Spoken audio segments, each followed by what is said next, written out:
Hey guys, Dave from Nerdarchy here, for nerds, by nerds, hanging out with a couple nerds, and today we're going to be doing a spoilers-filled discussion about The Force Awakens, Episode 7, Star Wars. There may be some bleed over between the movie and the game we're going to play, so if you guys just happen to be finding us and you were looking for Star Wars, we're also big-time tabletop gaming nerds as well. So, that may bleed into the conversation, but pretty much we've all seen the movie at least once, twice, thrice. Um, and yeah, I only saw it too. I'm such a loser. And then, and we're dying to talk to people about it. To each other, and so essentially, just if you're just tuning in or whatever, there will be spoilers. We're not going to hold anything back. We really just want to talk about this movie and what's in there. So if you guys want to introduce yourself. Hey everybody, I'm the Anarchist Ted. Hey, and I am Scott Garibay, and I've been honored to Game Master for the Nardarchy guys, and I am a very big Star Wars fan. Yeah, I've been watching you. You've already put out like 7 or 8 videos about the Force Awakens, and you've been really good about, hey, this is going to be a spoiler, and if you guys have not seen the movie yet, go see the movie, then watch this video. And again, we're going to say the same thing. If you have not seen this movie yet, go see the movie and then watch this video. Or, if you don't care about spoilers, feel free. So, gentlemen, first impressions? Go ahead, Scott. Go ahead, Ted. I enjoyed it. I'm a big Star Wars fan. I've played some video games, read a lot of novels. I've watched, the animated series. I've watched all the movies. I loved it as it was. But visually, I felt personally that it was a little lackluster in comparison to the prequel trilogy. So I think that there was definitely a step down in that vein. Now, Dave saw it twice, Scott saw it 3 times. I'm going to go see it again with my son next Tuesday or Wednesday, depending upon what fits better in our schedule. So I definitely enjoyed it. I did not think it didn't think it impacted me the same way the other movies did. I was just blown away by the film. I'm 100% on board. I'm happy as a clam. I think one of the best ways to say it is I saw it with my dad. My dad took me to see it when I was 7 years old in 1977, Episode 4, and I feel like I'm 7 years old again. I feel like I've seen it. I'm just over the moon, just crazy excited. It really took me back. But more than that, I also, I'm excited about the future because one of the things is I think this Star Wars Episode 7, The Force Awakens, is 100% foundation to launch a whole series of new movies. And so we're going to get new movies. I'm really excited. Well, Disney has said that as long as people are watching, they will continue to make Star Wars movies. Yeah, so I'll agree with the laying the foundation, and I am amped and excited to see anything and everything that they decide to put out. It is literally like a kid at a candy store with getting access to new Star Wars stuff. Absolutely. So. Now, I thought the movie was great. I thought visually, I thought it was good. I liked it. I enjoyed it. Visually, it blows away the original trilogy, obviously. Now, the prequels were maybe a little bit more visually spectacular in the sense that I feel like it was like the height of an era in the Star Wars universe. So visually, it was more appealing and you also saw more civilized lands. So you really did get a more culture, more of the cultures and that kind of stuff, and the technology and everything was like in your face because they're like cities and stuff. Where here, you're on the outskirts of civilization. Things are more rugged. It's more gritty. It's more gritty. It's almost as if the Firefly series meets the prequels. Right. Because the quality was definitely there. I don't feel like it was lacking. No, I do not. I wasn't trying to say that they did a poor job.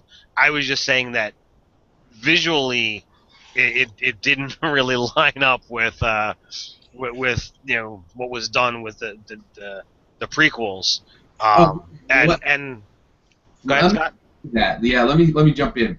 So let's be clear. So if you were watching the movies, I think one thing that was really they did very specifically is the prequels are done. Like they're not. They did not mention anything from the prequels.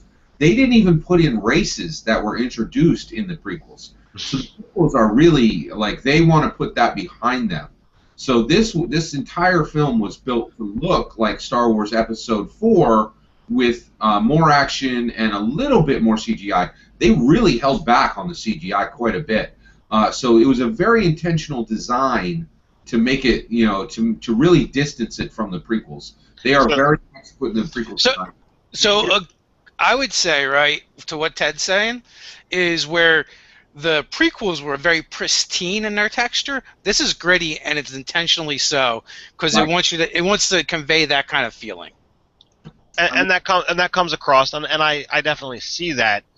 I'm just voicing my opinion and putting those thoughts out there. But And you weren't really a fan Alan? of the prequels, were you, Ted? What was that? You weren't really a fan of the prequels, right? Oh no, I love them. There's other than the talk about midichlorians and I'm and a little bit of sorry, the midichlorians, the Immaculate Conception, and just tone down Jar Jar a little bit. And there's I'm on board for Phantom Menace. I saw Phantom Menace 4 times in the theaters. I I bought the DVD as soon as I could. I was all about it.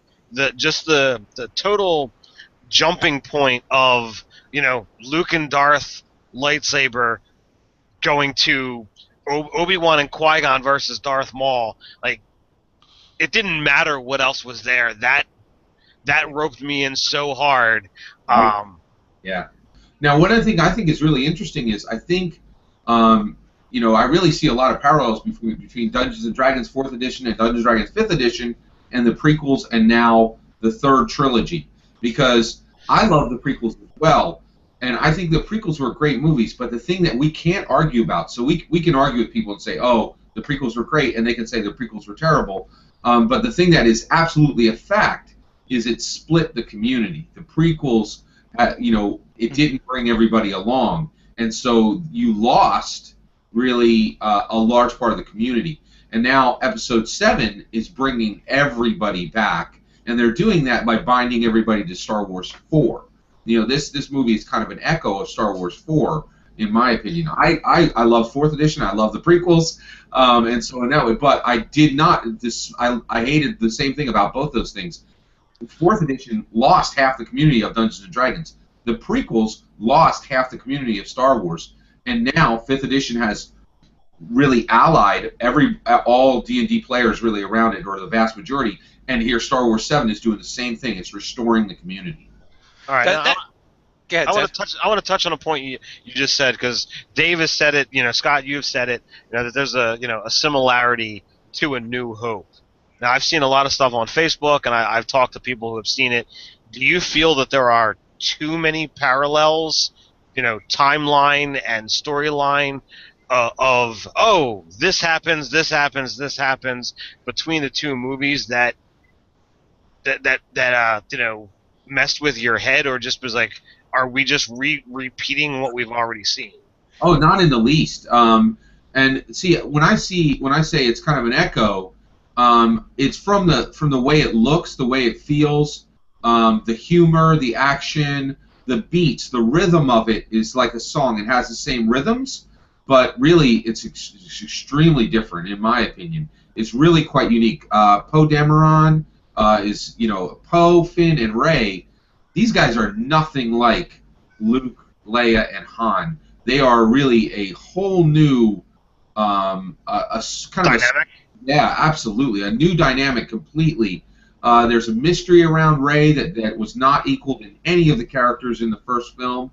Poe, the fact that he is a stormtrooper coming from First Order Resistance, huge. Finn, you mean? Yeah. Now I was thrown for a loop when you first see Poe, because after reading the beginning of the movie scrawl, like, my wife and I are just like, oh, that's got to be Han, and it turns out to not be. So I'm like, well, who's this schlub? And then they, you get this idea of like, oh, the best pilot in the Resistance, and then it goes through the whole thing with him. So I was kind of thrown when it was him. Well, yeah, Wow. they definitely introduced like the new trifecta. Like so as to what I was saying before and what Scott alluded to is they actually absolutely took all the elements from episode 4 that were successful Yep. and reintroduced them into episode 7, but it's not exactly the same. Like it has its own feel to it. They definitely made it feel new, but they're trying to win back all the Star Wars fans. So I see why they did it. I still feel like they told a new story with new characters and Poe. Like I thought he was dead. Like I didn't know that he survived. In the beginning.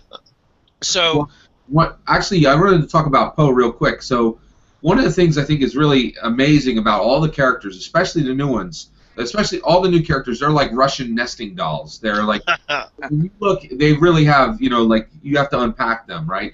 So one of the things I think is really fascinating about Poe is a lot of people are saying he's the new Han, and I see the humor there, right?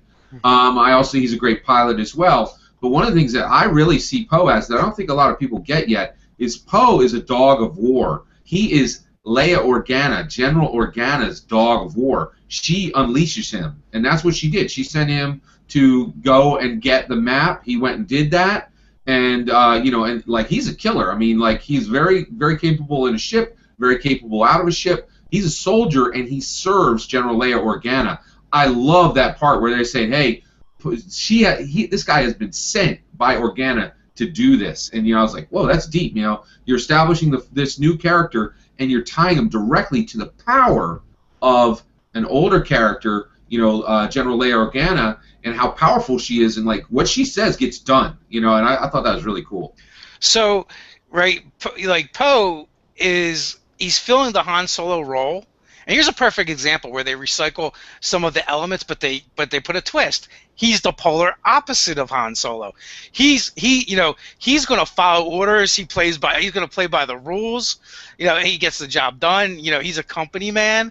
Where Han Solo like takes the rule book and like tears it up and burns it, and then has Boba Fett disintegrate it. So like he fills that role, but he's a unique character. It's not a regurgitation of Han Solo in the least. The thing that I have to definitely say as an enjoyment, going back to that whole trifecta, is if you look at Leia and then Padme, they really tried to do with Natalie Portman, they tried to get an actress that was similar in facial features and body type to Leia, and then even give her similar hairstyles throughout the prequels that what Leia had in the original trilogy. So now we've got a new female character who doesn't change her attire throughout the entire movie. Her hairstyle is a mess. It's just pulled back. So like it gets away from that whole dynamic and dichotomy or whatever you want to call it. Well, Rey is kind of like a grungy, scruffy character, Right. which is kind of cool because they put a female lead in that role, Right. which is kind of a little bit different and non-traditional. They really didn't sex her up or anything like that. She's a survivor. That's what she is. People have she's gotten a lot of flack on the internet, because she's good at all these things. I mean, Scott went back and forth a little bit, but just like Luke, you're like, well, yeah, he's a good pilot because he mentions this one thing, right? In his one line. Well, you know what? When I watched it a second time, I was like, you know what? She's also a pilot, and she said so. She says, "I've flown other ships, Right. I've just never left orbit," or something along those lines. She's always flown planetary. So something in her background.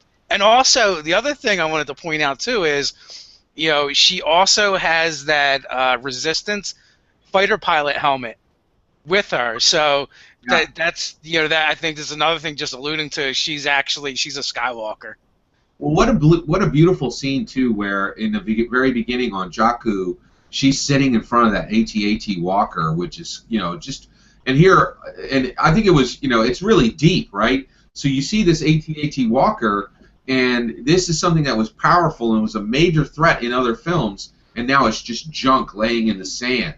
It's her hovel she lives in, and it really is literally a hovel. And actually, I feel like it was a statement, right? So episode 4, 5. By the way, you guys keep talking about episode 1, 2, and 3. I don't want to discourage you if you want to, but I'm telling you, they're gone at this point. The whole conversation about the prequels is over because they are leaving the prequels behind, and they're going to start stacking up Star Wars movies like cards, right? So, and I'm more than okay with that. I love the prequels, but I definitely want to get away from, I've had this conversation with so many people about the prequels, but now we could just embrace the good, the ones that everybody realizes are good, rather than the ones that some people think are good. But so episode 4, 5, and 6, basically that AT-AT in the sand is what they're saying. They're saying, hey, remember 4, 5, and 6? Those were cool, right?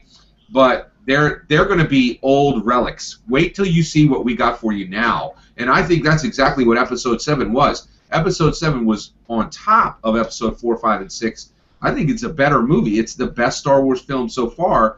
And what really blew me away is, like, the action is better, the characters are better, there's more in it. There's just more overall. There's more mystery. There's more, just everything resonates at a higher level. All right, you loved the film. Do you have anything, like, if you were forced to say something you didn't like, or your negative comment, is there anything that you can say bad about it? Yeah, just really small things. One of them is you remember the Rathtars, which were the creatures that Han Solo was actually hauling Chewbacca? Yeah. I felt those were really Cthulhu-esque. They looked like they belonged in an H.P. Lovecraft story. They did not feel very Star Wars to me. But they were done extremely well. But I think, all my complaints are super minor. Like, I would say one complaint I have is I can't see it more. Like, I'm not... Like, that would be like my complaint. Like, I love this film. Go ahead. My knowledge of the expanded universe is pretty much, there's everything that's out there. So, like, they want to introduce a monster, they want to introduce a race, they want to introduce a creature, whatever you want to call it. I'm never going to say, well, that's not Star Wars, because we are talking about a limitless galaxy and the ability to fly, between the stars like that. So, no, I'm never going to have a problem with any type of creature. I mean, you've got Rancor, Sarlacc, the Neku, all these things that they've put out there as legitimate creatures, and then as varied as races can be, which is, everything you can possibly think of that's humanoid, and things that are slightly not, they're out there. I hear you. And actually, now that they put it in the movie, it didn't look like Star Wars to me, but it is now. I respect the films as canon, and like and one of the things I love about the Star Wars world is there's so many layers to it. You have books, you have comic books, you have video games, and the films are canon. So if they put it in there, that's Star Wars, And so I will remap in my brain to what they're putting at. So now I'm gonna draw two battles. You've got Finn versus the trooper with the Electro Tonfa, and then you've got Finn versus Kylo Ren. And Finn gets his ass whooped against the Tonfa trooper, and then he manages to actually hurt Kylo Ren. How do you respond to that series of events? Dave, you want to jump on? I got lots to say on this one, but I'll give you. Go ahead. I know you do. So, all right. So, it's like I saw that, and like, first of all, that whole scene when he fights the trooper, I've heard people go, "Why didn't the trooper just blast them?" Right? Which is actually a stupid argument, because that trooper, when he takes on Finn, he's pissed. He's like, traitor, and he's like, he wants to do old school. He wants to be up close and personal, and he wants to take Finn out up close, right? So I had no problem with that. I've seen the internet cry and whine about that a little bit, but like I totally understand. Like when he challenges Finn, that he was basically, he wanted retribution, and that trooper just totally smokes Finn, Like, he throws away his shield, he throws away his blaster, he just pulls out that electro tonfa and goes to town on him, and Finn had nothing for him. Which, okay, that's fine. Like, these guys are trained probably by Kylo Ren to take down Jedi, right? And so it shows in this film. It also shows a level of competence with stormtroopers that we didn't see previously. I totally agree. Throughout the film, with their marksmanship, with their ability to use various weapons and follow orders, they're just superior to anything we've seen before. And then so now we get into the next part of that, right? Finn actually goes toe to toe with Kylo, and he does it lightsaber to lightsaber. Now, Kylo is not a good lightsaber duelist as far as Sith or Jedi go, but still, like, he probably trained that guy that whooped Finn's ass. And, so, and now he was wounded, he was injured because Chewbacca had shot him in his hip. But even still, I don't, and why not just use the Force at that point? Like, clearly I think it was within his means. He had just slammed Rey against a tree with it. He could have probably just did the same thing. And we've seen him do some really strong things with the Force. So, unless, like, your argument is, well, he's using the Force to maintain himself and just hold himself together at that point. So I don't think he should have been able to actually compete with Kylo at all. So here's my take. So one, the electrified nightstick, right? The Tonfa stick. That when that stormtrooper goes against Finn, I think that's a really specific thing. I think it wasn't that he was upset about him being a traitor. It was that he was, that stormtrooper. He has that special weapon because he's been specially trained by Kylo Ren to take down Luke Skywalker. So he's been trained for months or maybe even a year or two in order to take down Luke Skywalker. When he sees a dude on the battlefield and he gets a chance to lightsaber battle, he's going to take that chance. And he busted him down, right? which totally makes sense. So I think that's another thing is Kylo Ren's stormtroopers are off the chain. Those guys are very powerful, very dangerous. And Finn is one of them. I've heard people saying, like, there's a line in there. He says, "Oh, I'm sanitation." I think there was maybe a few months where Finn was, cleaning some Empire bathrooms, but that didn't last long. He was on Kylo Ren's troop, and so I don't think any low-end stormtroopers were put with Kylo Ren. So I think Finn was he was a capable stormtrooper. Now he does get his butt handed to him because he's put himself in some really dangerous situations. The situation where Finn goes against Kylo Ren and he lays down an actual blow on Kylo Ren is 100% logical. It completely needs to be there, and people keep forgetting this, and this is huge, right? Kylo Ren cuts down his father, right? Kills his father, right? One, there's an emotional impact to that. One of the things I love about the Star Wars role-playing game is you have physical wounds and you have mental stress. You think there might have been about 10 points of mental stress over killing your dad, right? There's going to be some mental stress there, right? So one, he's just killed his father. He's probably a little shaken there. What happens 10 seconds after he kills his father? Chewbacca takes a bowcaster. Boom! You just got shot by a bowcaster in your hip. Okay? All through the film, we see a bowcaster shooting people. There are people flying in the air. Right? That speaks to the power of Kylo Ren. He's like, oh, I just got shot in the hip with a bowcaster. That hurts. That's all he is. He's like, okay, that hurt. Now I'm going to go wreck a whole bunch of other people. Finn only gets one shot on Kylo Ren after he has been shot with a bowcaster. That is major, major damage to him, and he's still walking like it's no big deal. He's using Force to even walk and continue to do anything. So the fact that Finn can get a cut on him, that's only because he's already been shot with a bowcaster, which would have taken out multiple characters before. So I don't really think that takes a single thing away from Kylo Ren. And Scott, putting the actual RPG stuff into it really transformed that scene for me. It actually links back to, like, if you actually look at the unstableness of Kylo Ren throughout the whole movie, I think he's a really well put together villain because he's a evil villain, but also at the same time the he's a villain that's not a villain.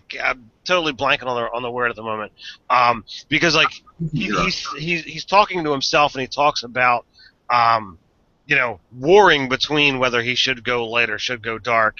I love the moments where he goes the other direction that that Darth Vader would, where he gets upset and he just totally flips out. Darth Vader, he just walks away or just casually kills someone when he gets upset. Whereas this guy, he's not killing people for no reason, but he has no problems just flipping out. I love the thing where he just destroys the entire control panel because that's what's there.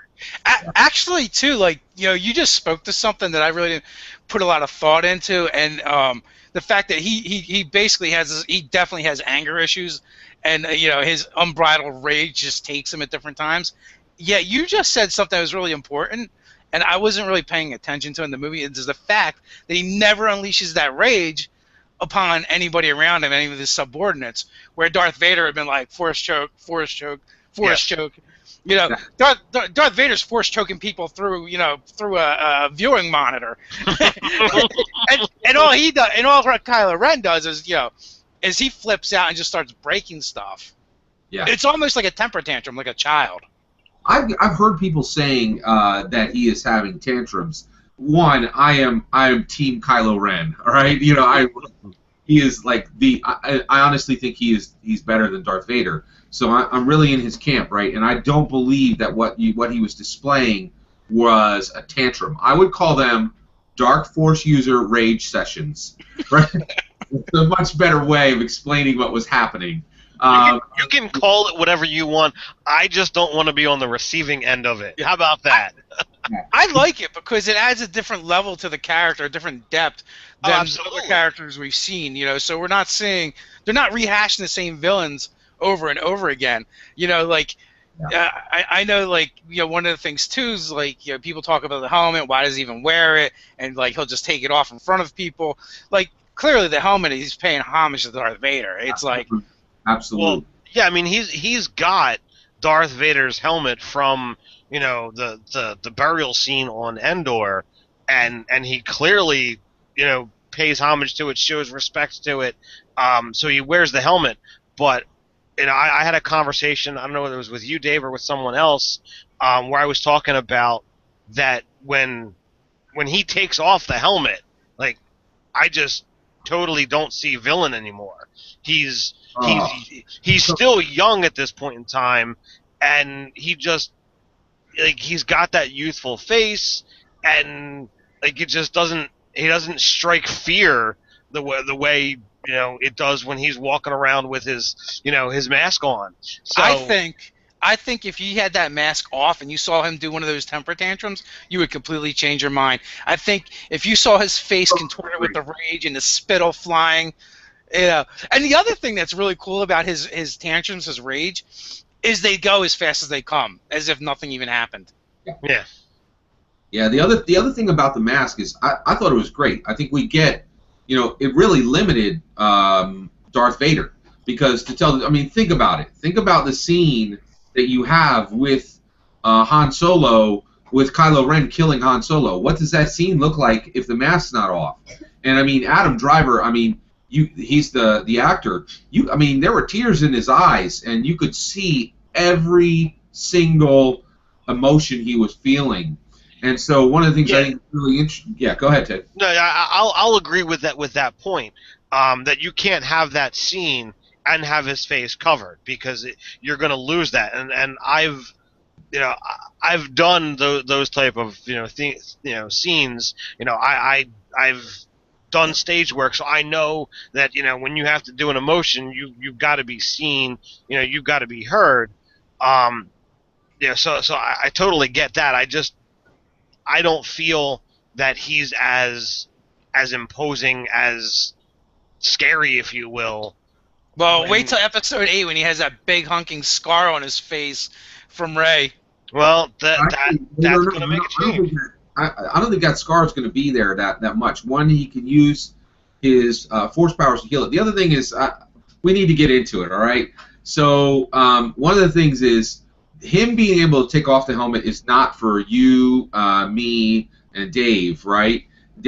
What it really is for is it's for my wife and my daughter who said, "Wow, he had great hair," right? So he takes his helmet off and he's got like hair from a boy band, right? Honestly, now we're all laughing at it and we're thinking, "Oh, that's not as cool." But here's what is cool, right?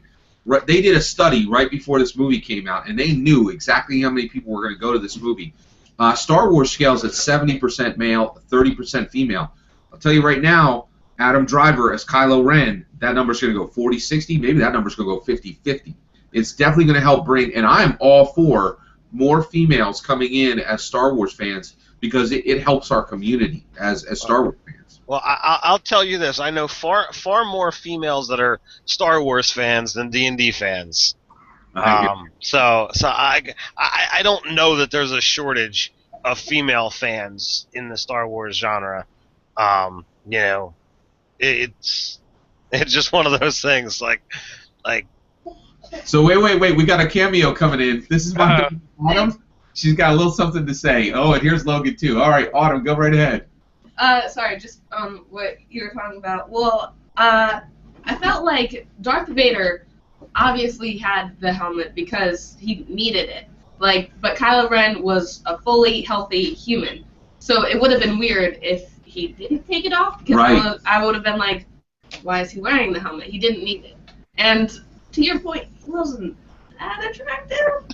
Oh, okay, all right. Just my wife then, I guess. Yeah, and actually, not a lot of people have seen it, but season 1, I watched season 1 of Girls, and he plays the boyfriend in that, and it's why he got the job in that. He plays a really emotionally detached male who has a hard time connecting with people. So he was literally like practicing to be Kylo Ren in that. If anybody gets a chance, it's interesting. I'm not telling you to go watch it, but it's you could really see where he came out with that. And I think when Rey was in the torturing device and she said like something about not being as strong as Vader, Oh yeah. I was Kylo Ren is basically a copycat of Darth Vader, but not. He's trying to be. He's trying to be, but he's upset when they say about Darth Vader, and I think that is actually pretty nice. I think it was nice in the movie. There you go. Thanks for allowing those cameos, guys. Thanks. No problem. So here's the thing too. Like, is Ren the new Darth? Oh yeah. He's way more powerful. No. Not the individual Kylo Ren. Not Vader. Is he? No, I totally get your question. Here's my take. Actually, I don't want to talk too much. Ted, you want to go on that one first? Well, it really depends. They don't really reveal much about Snoke. Is that the guy's name? Yeah. So I don't know exactly what he is. He does mention at the end of the movie that he needs to complete Kylo Ren's training. Now, clearly, if Kylo Ren is using the Force, he's gotten some training, from Luke, because they talk about that, and he's gotten some kind of training from Snoke, but we really don't see anything Force-related with Snoke. So there's no guarantee that Snoke is something that's actually Force-related, but he has some kind of power over Kylo Ren. So I'm curious to see exactly what that's going to be. If I would have thought if Kylo Ren was trying to emulate Vader, then something's supposed to happen where he should really want that title, if you will, of Darth something. But if you actually look at the canon, you can't choose your Sith name. That's given to you by your master. So go ahead. So canon is more complicated than people think. I think a lot of people understand what Star Wars Legends is right now, and they are also saying that the prequels are canon. But in reality, this is an unspoken thing. They don't want to say it, but I really believe that the prequels are no longer canon. And the biggest way you see that is there is nothing from episodes 1, 2, or 3 in the new films. Nothing visual, nothing. You're wrong. Go ahead. There was one thing that I picked up when I watched it the second time. Hit me. Kylo Ren goes to the general. If your men aren't capable, or if you don't think your men are capable enough, perhaps we should go back to clones, or perhaps we should use clones. So And that it's one line in the whole entire movie that acknowledges. And in that, they actually say, no, we're not doing that, and he says, my guys are fine. So you're right, it's a mild reference, but they're throwing everything away. And I really feel that Kylo Ren is not the new Darth, and he will not become a new Darth. And here's why: they are going to get rid of everything from the prequels, and there are some things that should go away from the prequels. Here's one: a master and apprentice, that should go away. I want dark Force users swinging lightsabers as common as like Burger Kings. I want them everywhere. You know what I mean? I don't want a master and apprentice. I want tons of them. Right? I want as many users as Jedi. To that, we have the Knights of Ren, right? That's why I say exactly Ren the new Darth, because we have the Knights of Ren. Exactly. We don't know what that is. We don't know how many there are.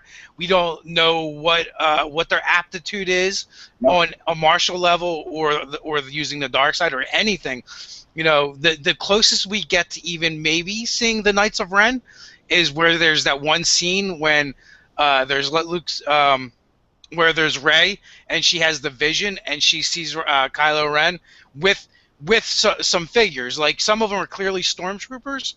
But I think there's some other ones there that it's a little shadowy and hard to make out, and intentionally vague, like that dreamy kind of state. So, like, were some of those guys the Knights of Ren? Like, we don't know. Yeah, but I mean, right there, that means already that the Master Apprentice rule is out the door. So I'll touch on what we're talking about here, but I want to go back to what you're saying about the Clone War or the prequel trilogy, not going to really be considered canon. They're going to go away from it. I think it's a double point here. I think they're wanting to be able to keep the chronology of it without having to make too many references to it, because they're trying to say, you know what, some people liked it, but there's some key points that people really hate. So you know what, we're not going to mention those. We're going to say that it's part of our universe, and then never touch on it ever again. So, like, there's those points that I talked about in the beginning. I don't know anyone who's like, oh, science behind the Force, midichlorians, this is awesome. Like, I don't know anyone that thought that was a good move. So, I don't think that term is ever going to come up in anything Star Wars related, because they realized that people hated it after the first one, so they didn't talk about it in 2 or 3, and not in 7 either. So I think that the things that people really didn't like, it's going to be glossed over, but the things that are okay and are essentially now going to be history, they're okay with. I mean, technically, if you look at how many things from the Clone Wars have tied over into Rebels, which Disney is entirely behind, I have to accept that they're accepting this. And then as far as the Master and Apprentice and the Darth, I think at some point in time, if he wants to truly emulate Darth Vader, he's gonna want a Darth title, even if it's nothing more than just call me something so that I can be like my idol. Yeah. But I see no reason why they would ever go back to there can only be 2, because if you look at the movie, they don't have everything. They're not, the First Order isn't in control like the Empire was.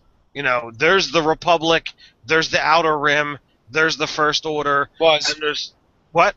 Was. There's some of the Outer Rim is gone. They didn't get rid of all of it. So like there's unexplored or uncharted space beyond it. That's the thing about the Star Wars universe. There's always more that they can add to, at a moment's notice. So with those two factions actually being strong and at war, then the First Order really could say, you know what, we're going to step this up and we're going to create more potent, more powerful forces, to be able to go in and put the smack down. So I don't see why they would limit themselves. This was a great movie for a foundation for the rest of Star Wars forever. Like, they got back in touch with their roots.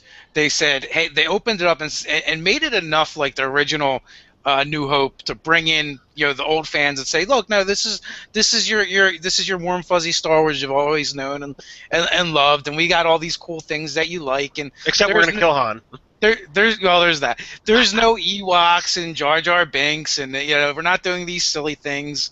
We're going to give you the droid that you expect for the little buddy guy, and you're going to get a Chewbacca who's kind of cute and cuddly, but he can rip your arms off, and then we get the trifecta of Finn, Rey, and Poe, who are all their own unique characters, and you can make some analogies or allegories towards the original trifecta, but they're so different in their personalities and how they actually perform that it's just not a carbon copy.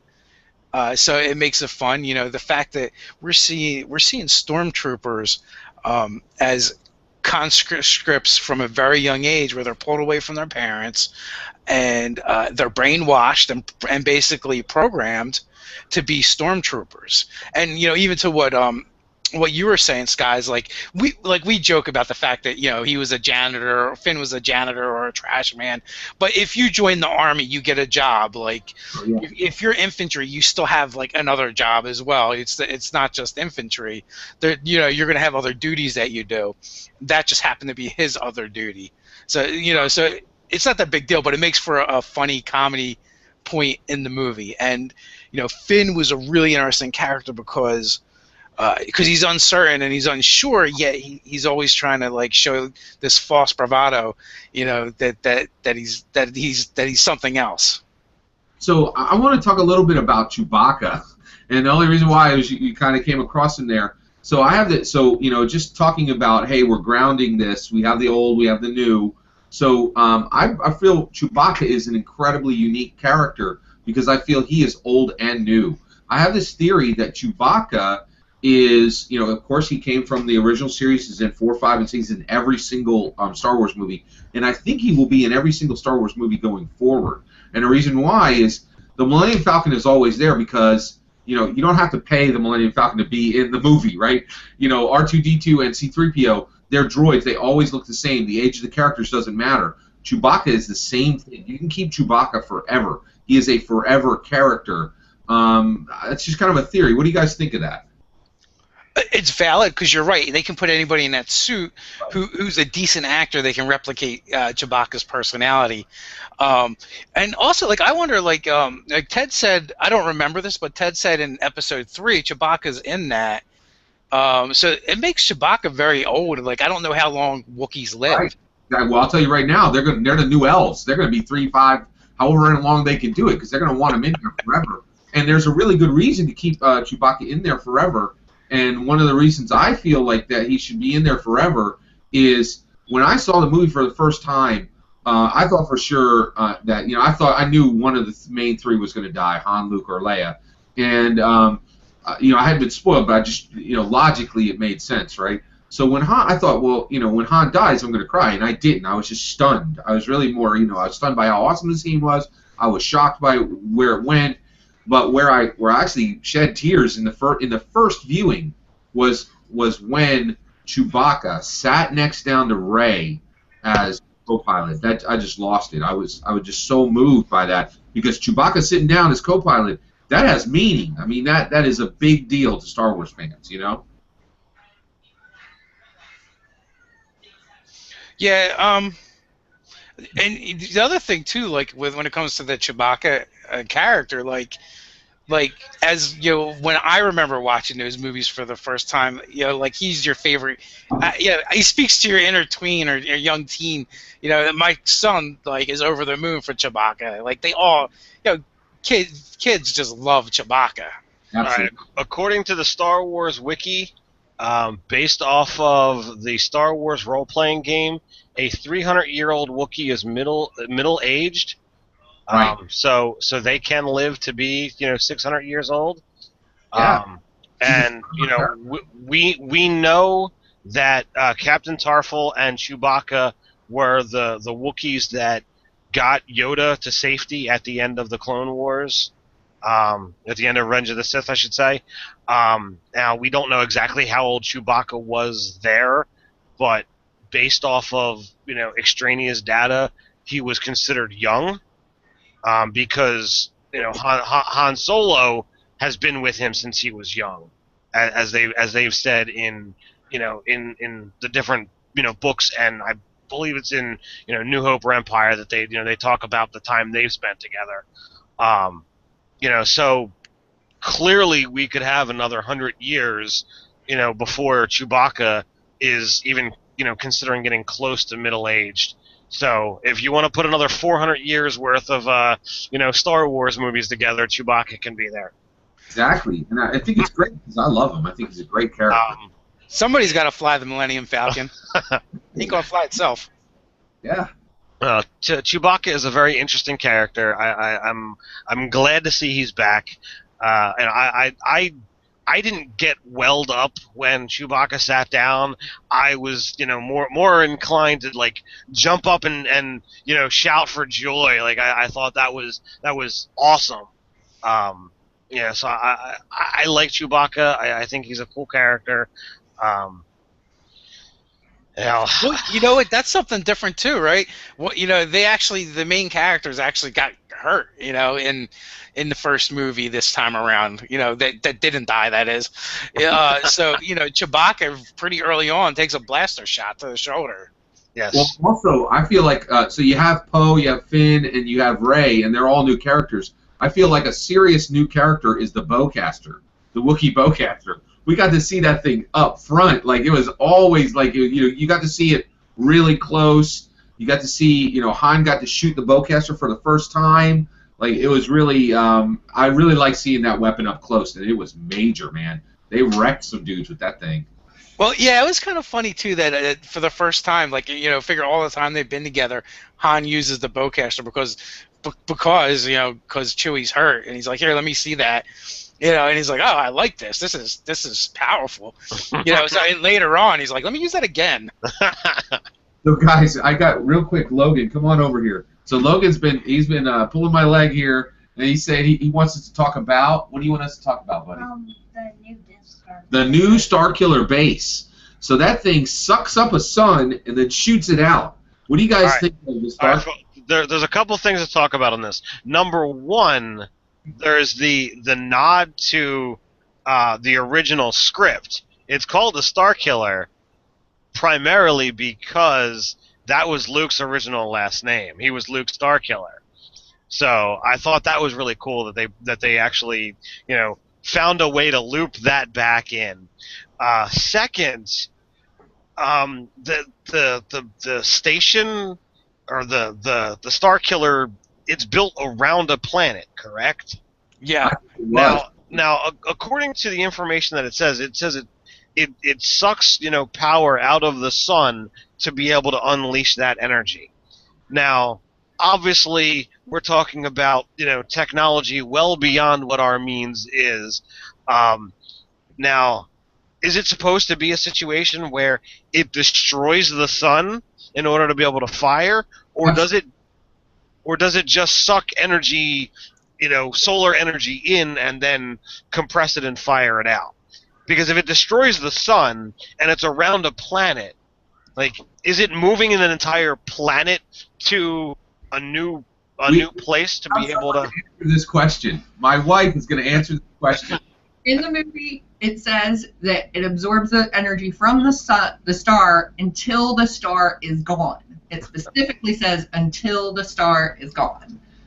Exactly. Okay, so then does it have like a hyperdrive engine on this planet so that it can be able to move to Yeah. another No, sun? actually, I don't think so. If you look at the way, it fires and how the range it fired at, what's to say it doesn't actually absorb, the power of stars that are far away.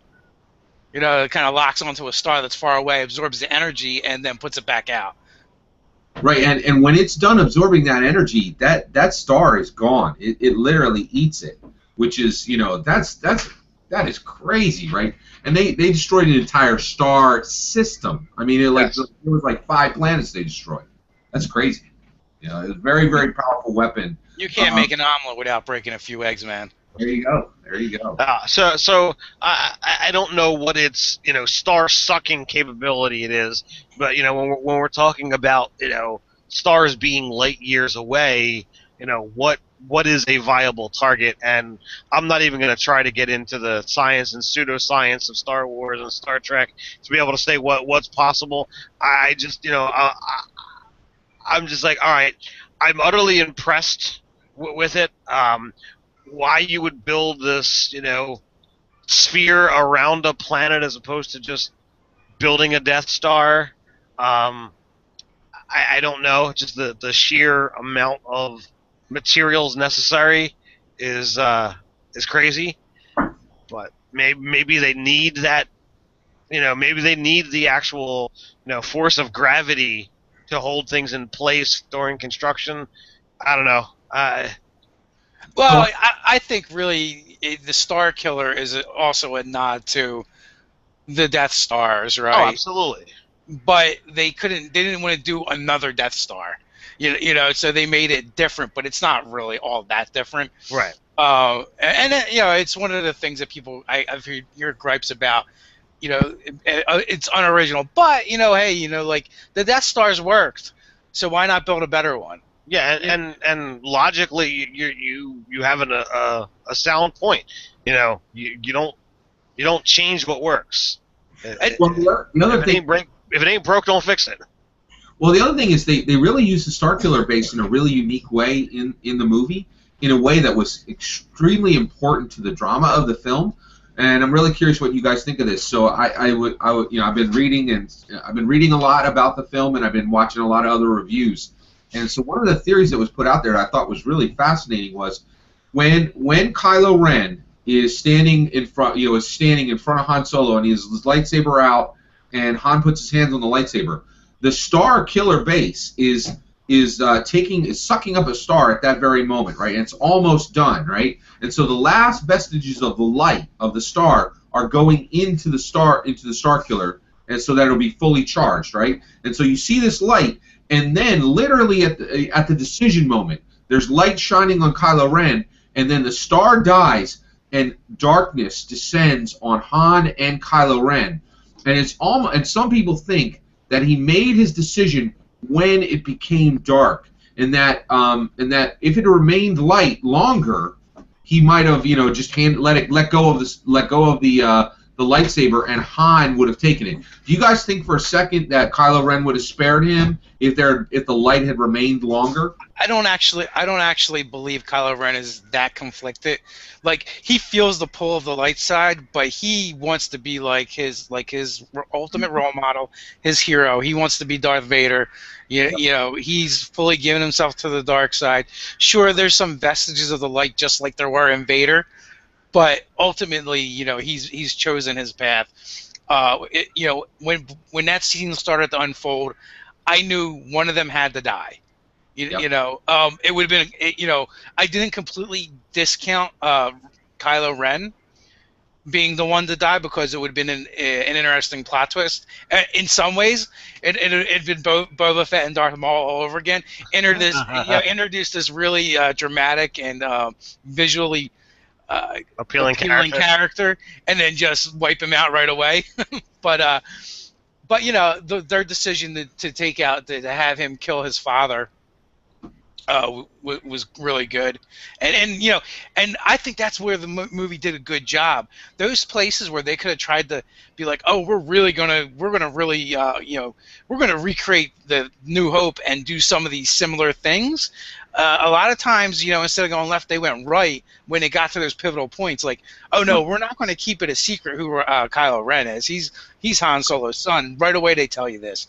They don't drag out that Kylo Ren's going to murder his father. He does it, right away in the first. I mean, not right away in the movie, but in the story arc, in the bigger story arc. So I'm you had said you don't feel he's that conflicted. I saw that throughout the entire movie he's very conflicted. He's trying to emulate his idol and he's not doing a great job at it. He can't control his rage. He doesn't have all the abilities that his grandfather had.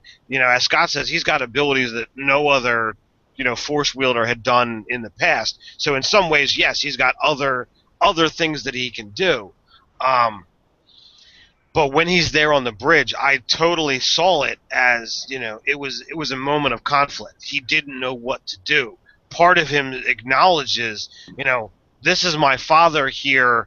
There is compassion. There's there might not be groundbreaking love, but there's that acknowledgement of this is an important person in my history, and I'm having a problem, and part of him wants to sit back and say, help me with my problem, regardless of what it is. Even if it's not something Han can help with, Kylo's got an issue, and like any child, he wants his daddy to fix it for him. And at the same time, he's struggling with that. I've got this pedestal of a person that I want to be, that I want to emulate, and he's sitting there, trying to figure out where is he going to go. I saw that moment as a switch, and sitting there watching the two on that not ledge, but on that bridge. It was a deciding moment, and I'm like, I don't know how this is going to go. I didn't see it as somebody has to die. I saw it as, okay, here's a pivotal moment. And when that lightsaber erupts out Han's back, I'm like, whoa, I really didn't see that coming. And he didn't have that moment of satisfaction on his face. It was more just grim determination. And all right, that's done. Now what? I feel like, see, the emotion I saw in his eyes was frustration and anguish, and the need for closure. He needed that part of his life to be dead, and that's represented in the death of Han Solo. So my take on it is, one, I agree with you, Dave. Kylo Ren is not conflicted, or you're saying he's not that conflicted. I don't think he's conflicted almost at all. There is, of course, he talks to the helmet, Darth Vader. He says, I feel the pull of the light side. But definitely, when it came to this scene, when he was confronted by his own father, I think he knew exactly what he was going to do. I think he knew through every stream of light. He knew in the darkness. He always knew that he was going to take this step. And the reason why is Kylo Ren is an anvil that he is and he is forging himself into a dark force weapon. And literally, what that action that he takes that Darth Vader couldn't take. Darth Vader could not kill his own son.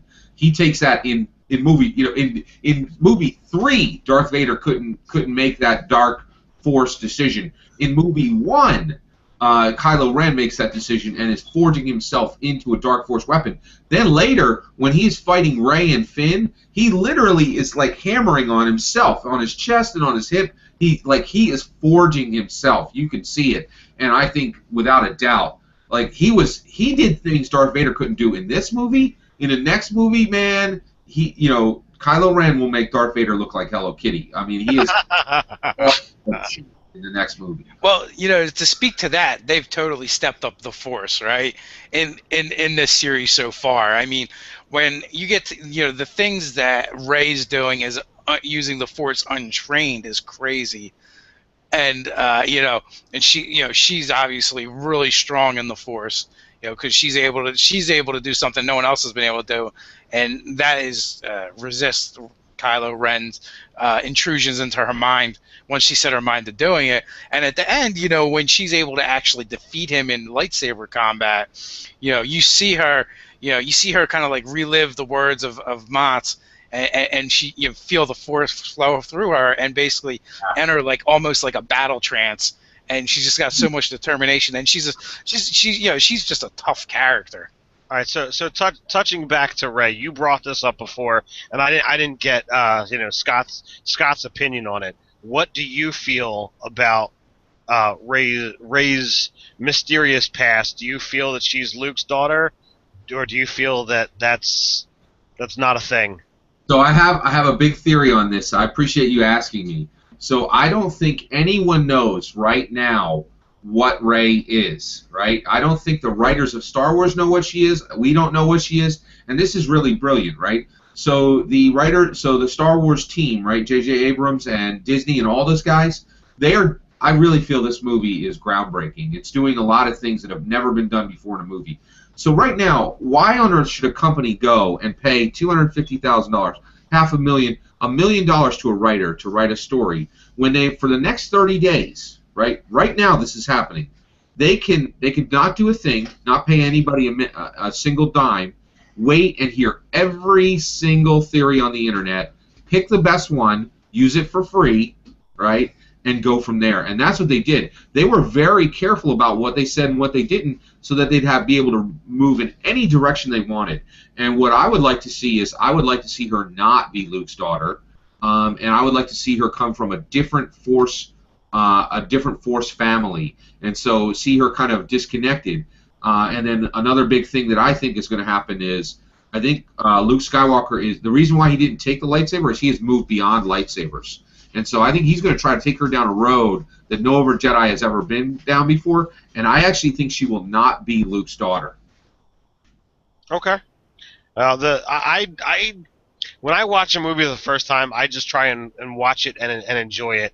Like I said, I did not have a chance to see it a second time yet, so I'm looking forward to that next week, and I can then put some of these theories to higher evaluation upon my second viewing. But the other day, I sat down and I talked with Dave and his wife and his son, and talked about some of the theories and stuff that they had.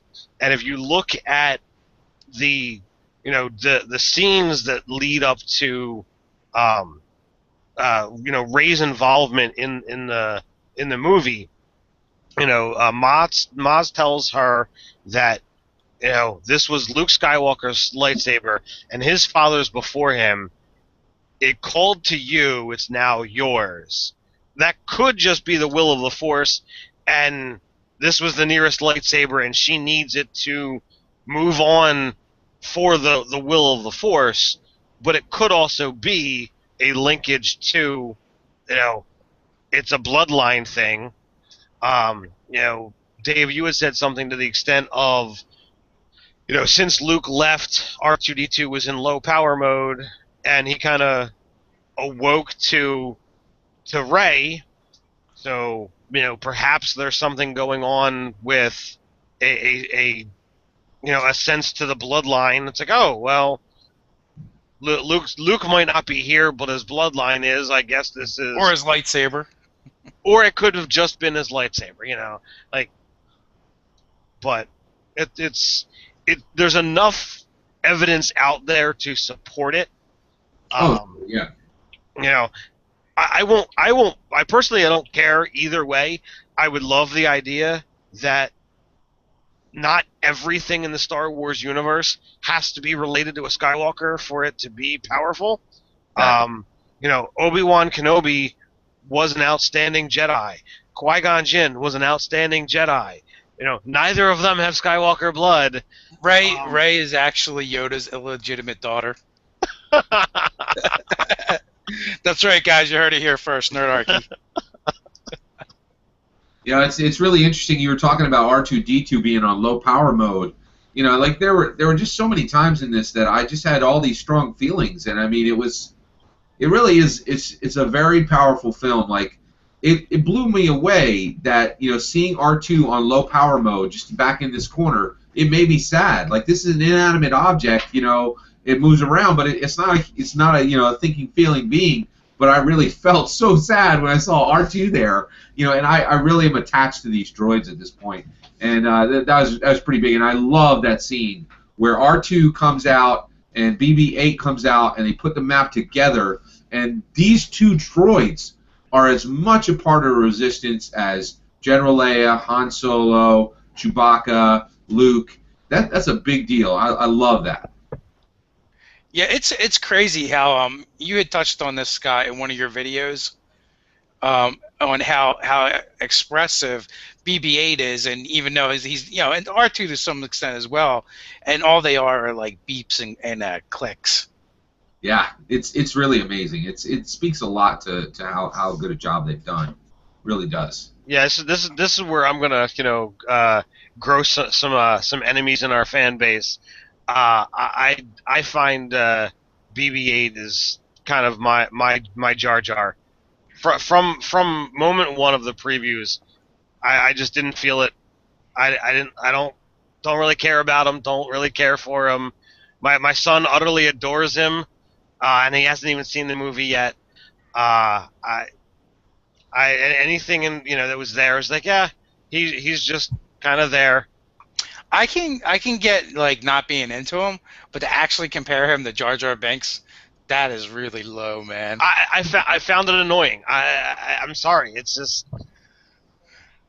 you know, he was kind of, it was more. I mean, I'm using the wrong word here, but it's a robot. He's just there as a plot device to move something forward. I don't see him as a character. I don't know. Sorry. So do you feel that way about all the droids? I mean, C-3PO has, you know, interesting lines. He's been there, and he has vocalizations, and like R2D2 has again been there, and you get a sense of communication back and forth throughout the whole movies. I didn't feel the need to say, well, let's add a third droid and a second one that's not really being communicative. You know, having R2D2, BB-8, and Chewbacca as a, you know, 3 different characters that you have to then extrapolate the conversation based on how the other person is interacting. It can get a little tedious. See, I didn't really feel that way. I felt that, like, BB-8 was really expressive in the body language that they used with him. And come on, man, flaming thumbs up for the win. In addition, with BB-8, one of the other reasons why I think they're bringing him in is, one, there's going to be a break where a lot of the old characters are kind of shuffled off to make room for new characters. And I do like the new characters a lot better. I mean, like, just think about it. You know, Poe and Finn and Rey, that, to me, that's a better foundation than Luke, Leia, and Han for a lot of reasons, right? And I really feel they are better. And BB-8 is a better droid to put your future stories on. It's a small scene, but it's really important. So BB-8, when Rey goes down to get the lightsaber, BB-8 follows her down the stairs. R2 cannot go downstairs. You know, and it seems like a little thing, but it's a big thing. He was on sand, you know, and like all those kind of things. And in addition to that, he even was able, you know, to he's a lot more capable and able to traverse and do other things. Yeah. R2's no Chopper. Chopper can navigate stairs too. Of the three droids, I will hands down say that I will take Chopper in a heartbeat. You know, if you haven't watched Star Wars Rebels, do it. It's awesome. You know, Chopper has got far more attitude than any other astromech. I don't even know what BB-8 is considered. He fills the role of an astromech because he's, you know, Poe's co-pilot in his own X-wing fighter. You know, so I don't know whether he's considered an astromech. But yeah, totally on board for Chopper. If Dave, yes, there was definitely some expressive with his head movement. If they move away from R2 and there's just the one astromech, I can buy into it. I just R2D2 has been in every single flipping Star Wars movie, and I don't want to have two of these things running around. Like I said, to me it's annoying to have to extrapolate conversation. Hey, can we talk about Luke for a minute? What did you guys think of Luke's reveal at the end? Awesome. Mark Hamill looked amazing in the role of Luke Skywalker.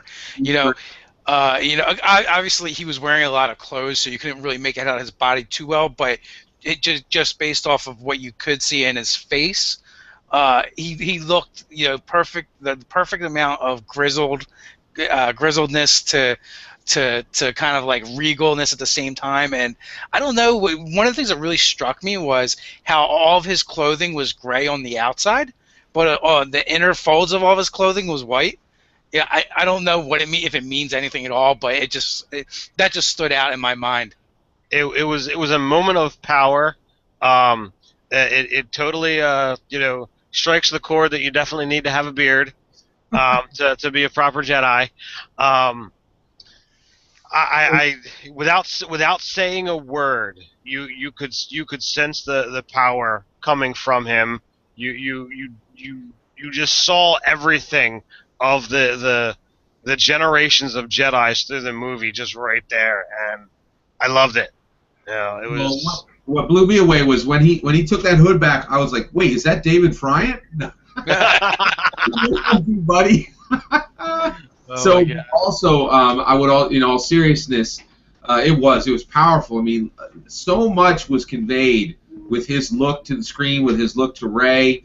I mean, and he's definitely Star Wars Gandalf now. And actually, just tying it back to the Fantasy Flight Games Star Wars role-playing game, one of the things I think is going to come about is he is standing there. He's in white. And he has no lightsaber. I think this is huge. It's a really big deal that he did not have his lightsaber. I don't think he even remotely needs it. So basically, the progression for Jedis is youngling Padawan, Jedi Knight, Jedi Master, right? And I think he is now the top of that chain, a whole new level, and that is Jedi Paragon, right? And a Paragon is just like Yoda. Yoda never used a lightsaber. He carried a walking stick, man. And the reason why is he can just pick up an X-wing and throw it at you.